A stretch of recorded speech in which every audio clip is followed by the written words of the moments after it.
하나님 말씀은 누가복음 19장 41절부터 46절 말씀입니다. 지난주에 읽었던 본문입니다.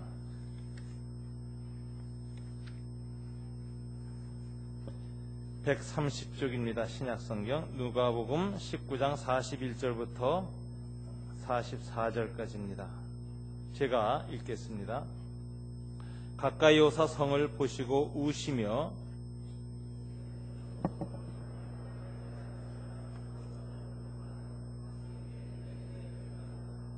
날이 이를지라 네 원수들이 토둔을 쌓고 너를 둘러 사면으로 가두고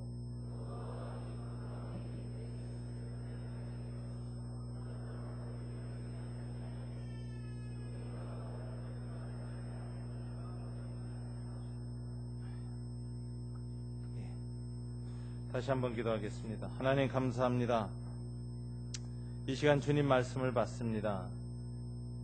우리가 나라와 민족을 위한 기도 주간을 설정하고 금식하기로 작정하고 오늘 주님 앞에 예배를 드립니다. 우리 기도에 합당한 말씀 주시고 우리가 이 말씀 붙들고 21일 동안 기도에 힘쓸 수 있도록 도와주시옵소서. 말씀이 빚어내는 기도가 우리의 내면 깊은 곳에서 일어나기를 원합니다. 성령께서 도우시는 기도가 일어나기를 원합니다. 말할 수 없는 탄식으로 함께 기도하시는 그 기도가 우리 입술을 통해서 아버지께 올려지도록 도와주시옵소서. 예수님 이름으로 기도드립니다. 아멘. 지난주에도 말씀드린 것처럼 주님께서 오늘 AD 30년 예루살렘 성을 향하여 가까이 오셨습니다. 그리고 주님의 시선에 이 예루살렘 성이 들어오기 시작했습니다. 이 성벽을 향하여 시선을 맞추신 주님께서는 어떤 반응을 보이셨느냐? 격하게 통곡하기 시작하셨습니다. 이 우시며라는 단어가 에크라우젠이라는 단어인데 이 시제가 한 번 울다 끝나는 것이 아니라 연이어 격정적으로 애끌듯이 우는 것을 드러낸 단어였습니다. 주님이 이처럼 예루살렘 성을 보고 우신 이유는 바로 40년 후인 AD 70년에 예루살렘이 어떻게 멸망당할 것인가를 내다보셨기 때문이었습니다. 43절 44절에 주님이 내다보신 AD 70년의 예루살렘 모습이 보여지고 있습니다. 날이 이를지라 네 원수들이 토둔을 쌓고 너를 둘러 사면으로 가두고 또 너와 및 그 가운데는 네 자식들을 땅에 메어치며 돌 하나도 도리에 남기지 아니하리니. 예수님은 40년 후인 AD 70년의 유대 전쟁의 끄트머리에 예루살렘이 어떻게 멸망당하고 이스라엘이 어떻게 붕괴되는지 이 공동체의 비참한 최후를 내다보시고 오늘 애곡하셨습니다. 지난주에도 말씀드린 것처럼 당대의 유대 역사가 요세푸스의 기록에 의하면 예수님의 이 예언은 그대로 한 글자도 남김없이 다 성취되어지는 비극적인 붕괴를 이스라엘은 겪고 맙니다. 주님은 이 예루살렘의 비극적인 미래의 모습을 보시며 오늘 우셨습니다. 그러면서 이 비극의 원인이 무엇인가를 오늘 본문에서 두 가지로 진단하셨습니다. 첫째가 오늘 평화에 관한 일을 알았더라면 좋을 뻔하였거니와 지금 내 눈에 숨겨졌도다. 평화가 숨겨진 공동체이기 때문에 이 예루살렘은 멸망당하게 될 것이라고 주님은 진단하시며 우셨습니다. 사람마다 예루살렘의 멸망의 원인을 여러 가지로 들 수가 있을 것입니다. 그러나 주님은 인간 역사가들이나 어떤 사람들의 분석과 달리 주님이 가장 날카롭고 본질적인 정말 이 꿰뚫는 통찰력으로 오늘 말씀하셨는데 예루살렘 왜 멸망당하느냐? 결국 평화에 관하여서 알지 못했기 때문에 멸망당한다라고 합니다. 평화에는 두 가지 평화가 있습니다. 인간의 평화와 하나님의 평화가 있습니다. 인간의 평화는 항상 힘에 의해서 유지되는 평화입니다. 그래서 그건 강대국들의 평화요, 강한 자의 평화입니다. 군사력과 무력과 경제력에 의한 평화입니다. 인류 역사 몇천 년을 보면 평화로웠다는 시대는 항상 어떤 강한 국가가 온 세계를 다스리고 다른 나라들이 거기에 꼼짝 못할 때 평화가 찾아옵니다. 그러나 시간이 지나면 그 힘에 의한 평화는 서서히 붕괴되기 시작합니다.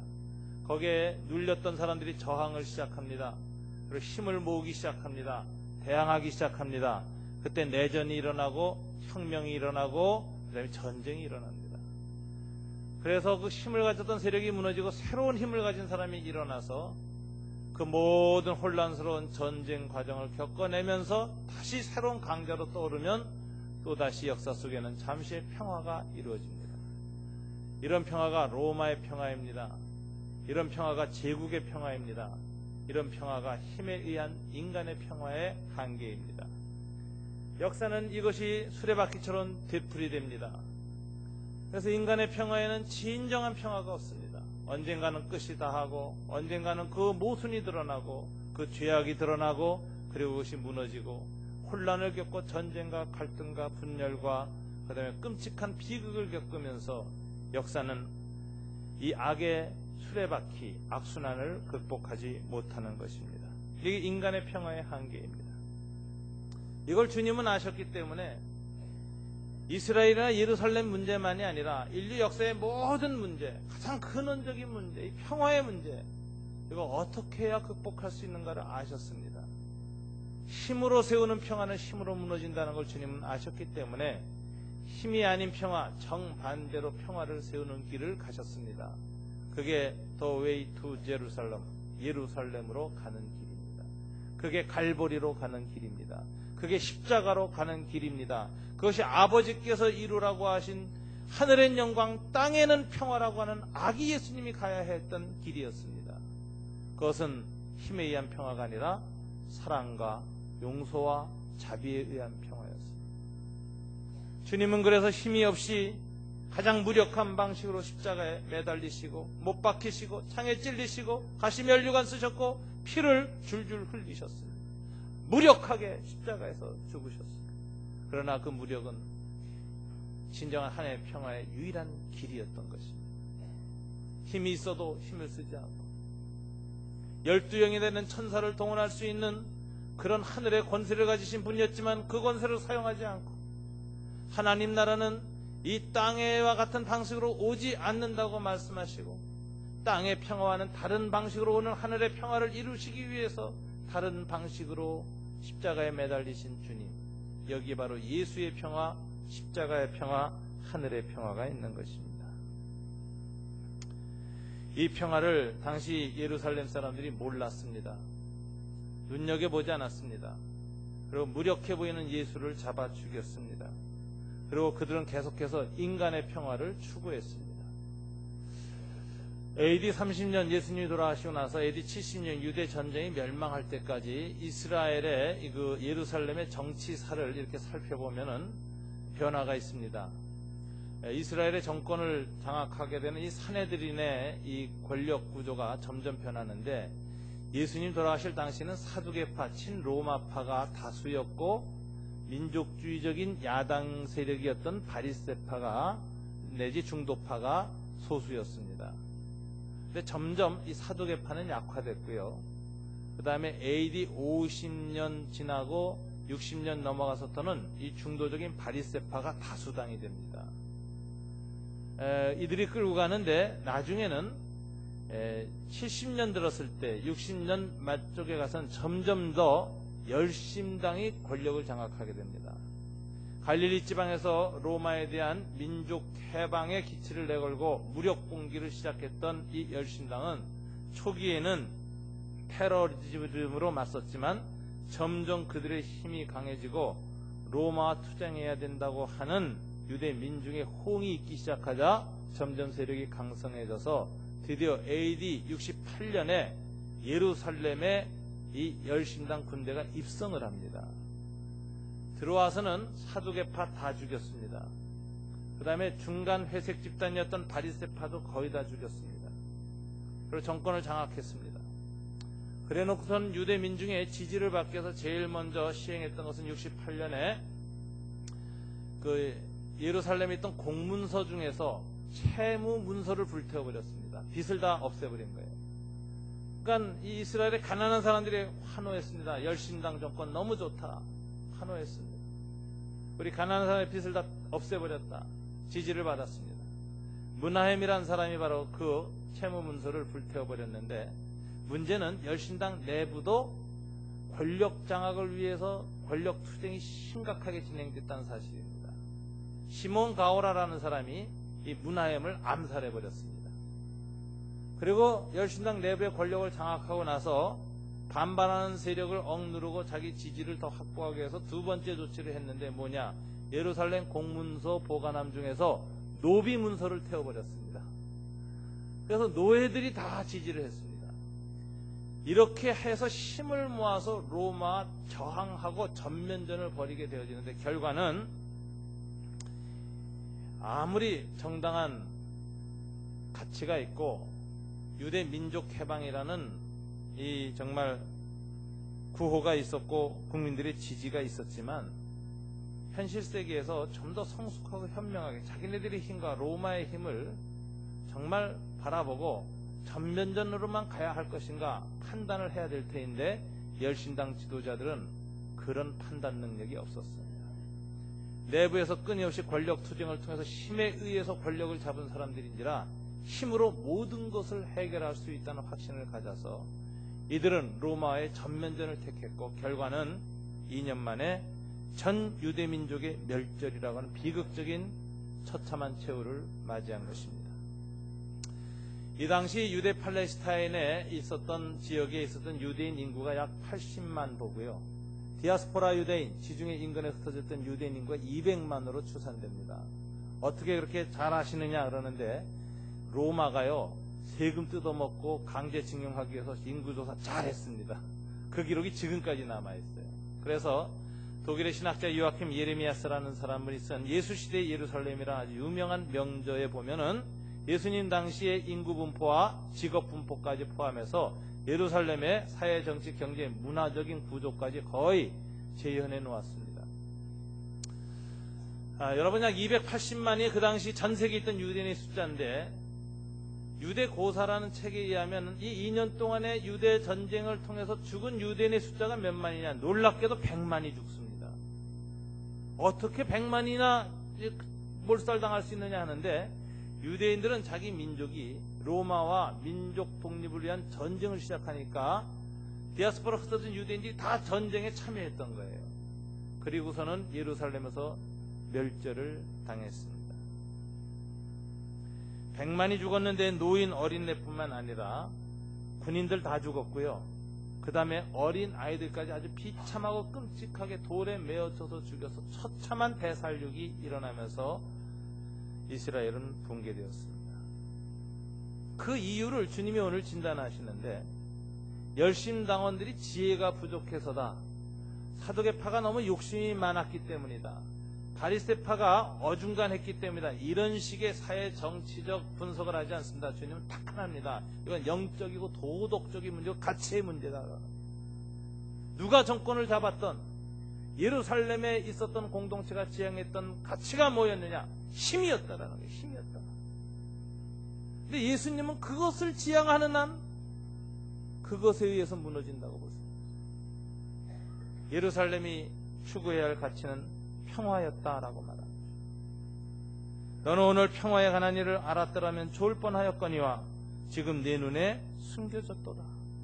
예루살렘이 멸망당하는 이유를 주님은 단 하나, 하늘의 평화, 사랑과 용서, 자비, 긍휼, 화해, 이 평화에 관한 하나님의 메시지를 받아들이지 않고 귀히 여기지 않고 오직 생존과 오직 힘과 무력, 능력에 의지해서 살아가는 그런 공동체를 만들었기 때문에 결국은 더 강하고 더 힘있는 세력에 의해서 지배당하고 무너질 수밖에 없노라고 주님은 진단하신 것입니다.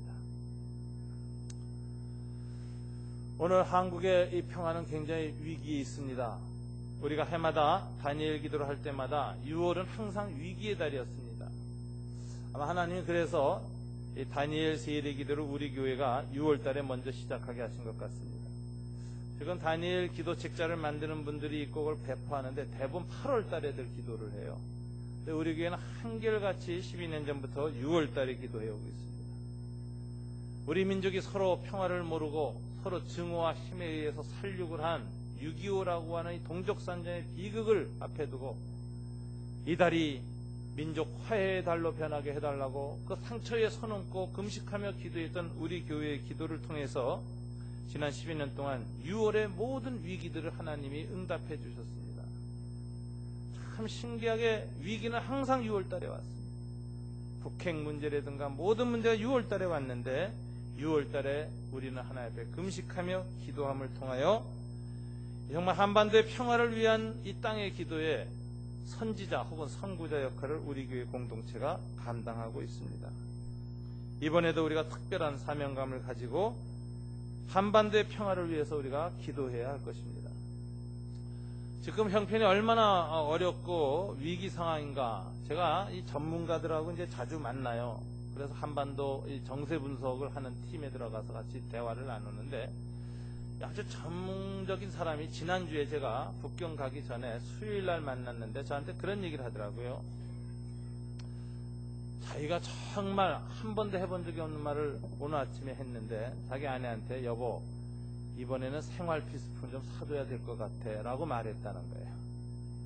그만큼 전쟁이 위험한다는 인식을 지금 전문가들이 하고 있습니다. 아주 가깝습니다. 참 안타까운 것은 제가 1월 달에 평양을 방문했을 때, 그때 제가 금요일 저녁 토요일 날 돌아온 전날에 방 안에서 경남대학의 김근식 박사, 여러분 그 북한 문제 전문가로 TV에 많이 나오죠. 그분하고 이제 한 방에 있었어요. 근데 조평통이 그때 선언문을 딱 하는데 남한감에 든 모든 조약을 폐지한다는 선언이 나오더라고요. 그래서 그때 그 많은 얘기를 나누는데, 그때 이미 북한은 상당히 강경한 쪽으로 이제 완전히 기울어졌습니다. 대표적인 예가 그 DJ 정권이나 노무현 정권 때 남북 화해 협력에 앞장섰던 일꾼들이 다 사라져 버렸어요. 그 당시에 그 전에 나왔던 분들을 안부를 물으면 저희를 새로 맞이하는 그 당의 중심에 있는 보위부에 있는 사람들이 할 말이 냉정하고 싸늘하게 냉소적으로 말하더라고요. 그 사람 교육받으러 갔습니다 이러더라고요.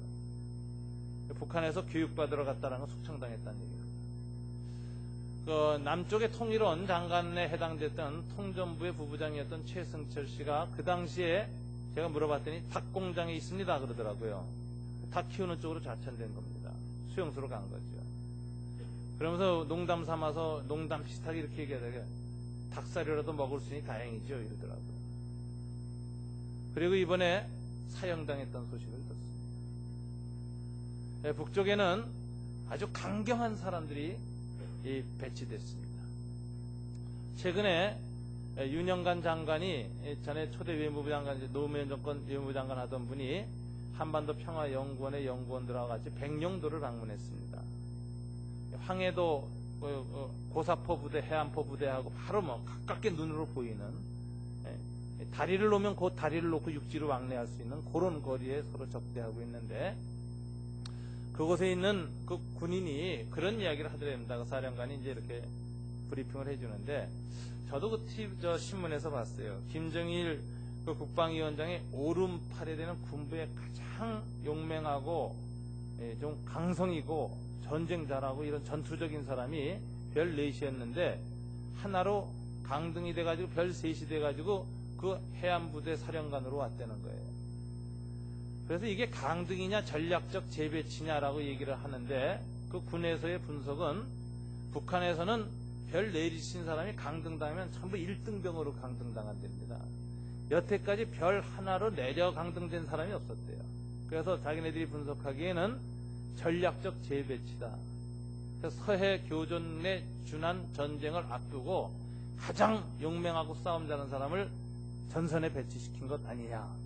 김정일이 가장 직속적인 그 군 지도자가 들어왔다. 이렇게 보고 긴장하고 있다는 이야기를 들었습니다. 제가 조선일보의 글을 봤더니 이번 전쟁에서 재래식 전쟁으로는 남쪽이 월등합니다. 서로 배 갖고 하면 북한 배는 전부 고철입니다. 남쪽이 월등해요. 그래서 이제 일반적인 해전에서는 우리가 이깁니다.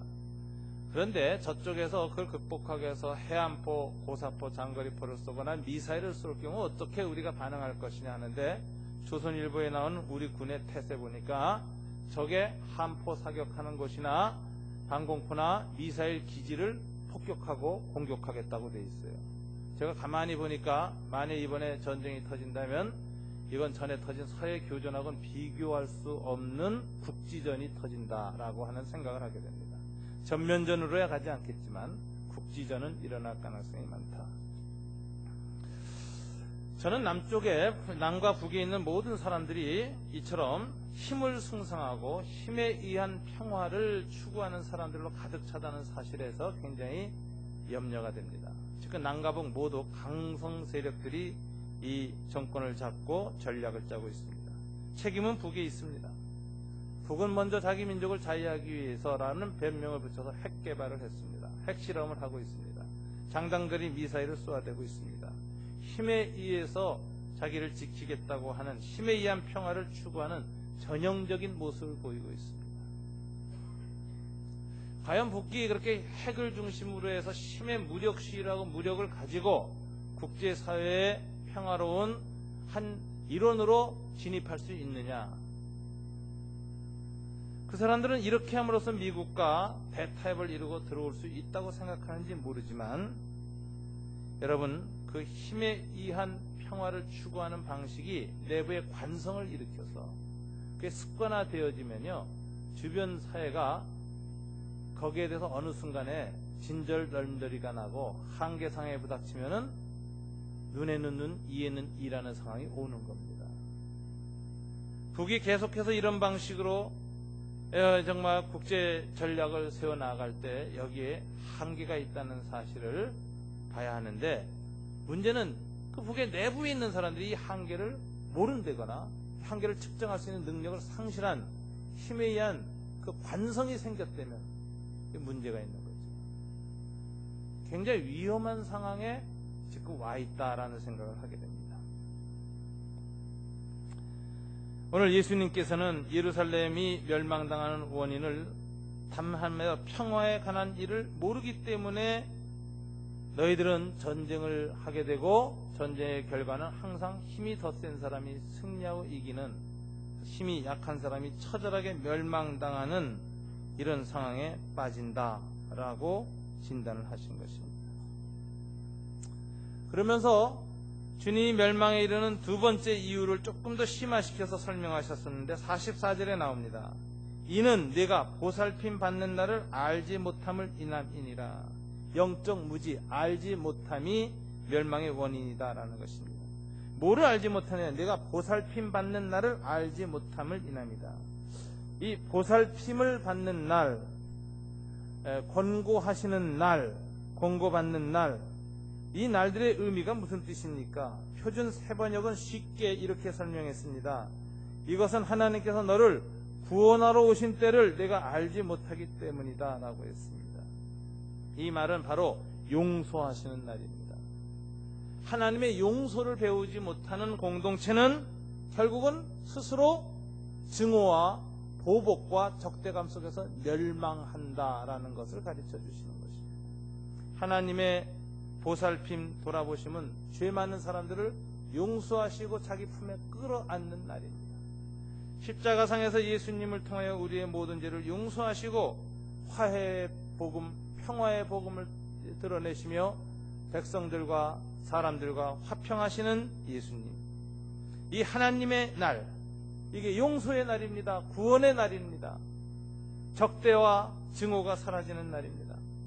하나님께서는 십자가상에서 예수 그리스도의 피를 통해서 이 땅에 평화를 선물하시기로 작정하셨습니다. 용서를 통해서 진정한 화해와 그 다음에 하나됨을 이루기로 작정하셨습니다. 그래서 네가 보살핌 받는 날이란 말은 용서라는 말로 우리가 정의할 수 있습니다. 평화의 중심에는 용서가 있습니다. 용서 없이 평화 있을 수 없습니다. 용서가 일어날 때 우리는 평화를 일구어낼 수 있는 힘을 갖게 되며 평화를 일구어내는 화평케 하는 대로 살아갈 때 하나님이 평화를 이 땅에 선물로 주시는 것입니다. 그래서 평화의 영성 그 중심에는 용서라는 것이 절대적인 것입니다.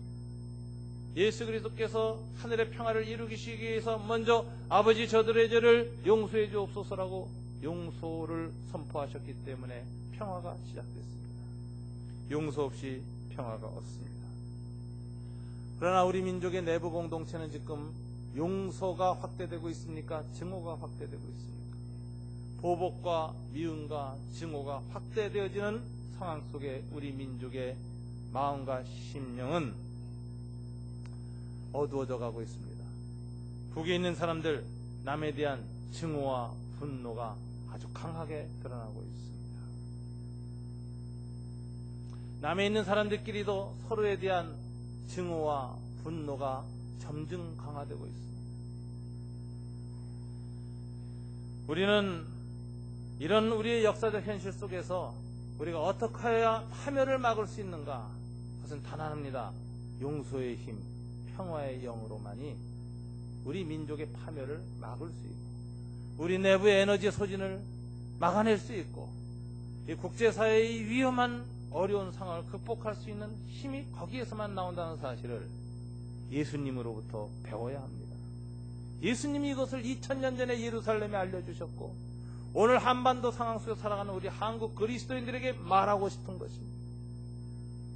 평화를 볼 수 있어야 하고 그 다음에 그 평화를 할 수 있는 힘, 용서를 알아야 한다. 용서를 알지 못하는 공동체는 스스로 패망한다. 무너질 수밖에 없다. 멸망의 원인은 용서하지 못함에 있다는 것입니다. 저는 지난주 월요일날 성지진 목사님, 장모님 문상을 전주에서 하고 봉화를 갔습니다. 저는 제가 갔던 곳 중에 제가 이제 예수님처럼 이름을 붙이면 The Way to 해가지고 몇 가지 길이 있어요. 첫째가 The Way to Jerusalem, 예수님을 향하여 나아갔던 길, 제 인생의 사랑을 배운 길입니다. 용서와 사랑. 예수님을 만났고 그리고 육체적으로도 예루살렘에도 갔다 왔습니다. 예루살렘으로 가는 길, 긴 시간에 걸쳐서 저는 십자가의 용서와 사랑을 배우는 길을 갈 수 있었습니다. 제가 두 번째 갔던 길, 제 인생에서 제가 잊을 수 없고 제게 무엇을 위해서 살아야 되는가 가르쳐준 길이 있습니다. 그것은 광주로 가는 길이었습니다. 1990년 광주항쟁이 일어나서 10주년 되는 해 광주에서 전 한국의 학생들, 전 노동자들, 민주개혁 세력의 총직결대회가 열렸고 노태우 정권이 그것을 봉쇄했습니다. 그 봉쇄를 뚫고 저는 저의 사랑하는 형제들, 가족들과 함께 문상객으로 까만 옷을 입고 문상객으로 이렇게 해서 젊은 사람끼리 가면은 또 안 되니까 나이 드신 분까지 같이 끼어가지고 상갓집 방문가는 교회 성도들로 해서 겨우 기차를 타고 광주에 들어갔습니다. 망월동에서 많은 생각을 하면서 앞으로 나는 어떤 가치를 위해서 이 땅에서 살아야 할 것인가? 주님이 나로 하여금 이 한반도 이 상황 속에서 어떤 가치를 위해서 헌신하고 살아야 될 것인가를 되짚어보고 결심하게 하셨습니다. 인생에 또다시 남는 길이 하나 있습니다. The Way to 평양. 제 처음으로 평양에 들어갔을 때 우리 분단 현실을 보면서 앞으로 어떻게 살아야 할까? 마음속에 많은 걸 생각하고 평양에서 눈물을 흘렸습니다. 어떻게 해야 평화 공동체 일원으로 살아가고 화평케 하는 자로 살아갈까? 어떻게 해야 나는 내 주변 사람들과 화평하게 살 수 있을까? 어떻게 해야 내가 섬기는 교회와 목회에서 나는 평화를 일구는 목사로 살아갈 수 있을까? 어떻게 내 가정에서 나는 평화의 아버지, 평화의 남편, 평화의 아들이 될 수 있을까? 이 평화라고 하는 주제에 대해서 다시 한번 가치를 되짚었습니다. 이번에 봉화로 갈 때에는 저는 마음속에 이건 굉장히 중요한 사건이라고 생각했어요. 우리 한국 역사에서 정말 보기 드문 사건이 터졌는데 현장에서 내가 이것을 내 몸과 마음 모두로 한번 느껴야 되겠다. 봉화에서 시간을 보내면서 많은 생각을 했습니다.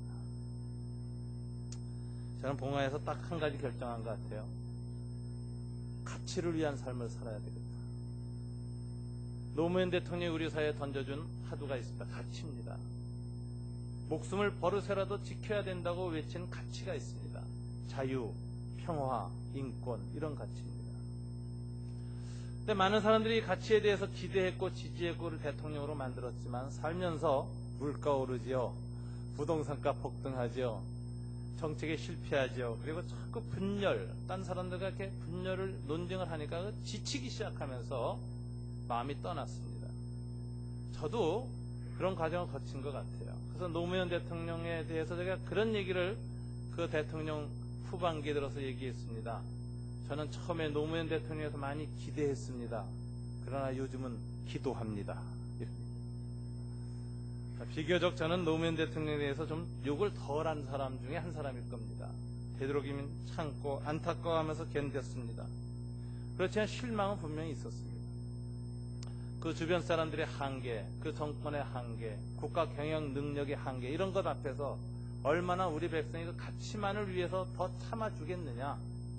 다음에는 분명히 더 잘 먹고 잘 살게 해줄 사람에게 우리 국민의 몰표는 갈 것이다. 우리 후배들이 기분 나쁠 정도로 제가 이명박 대통령의 당선을 예언했습니다. 그래서 요즘도 우리 후배들이 그래요. 목사님 얘기가 잘 맞는데 굉장히 기분이 나쁘대. 항상 들으면.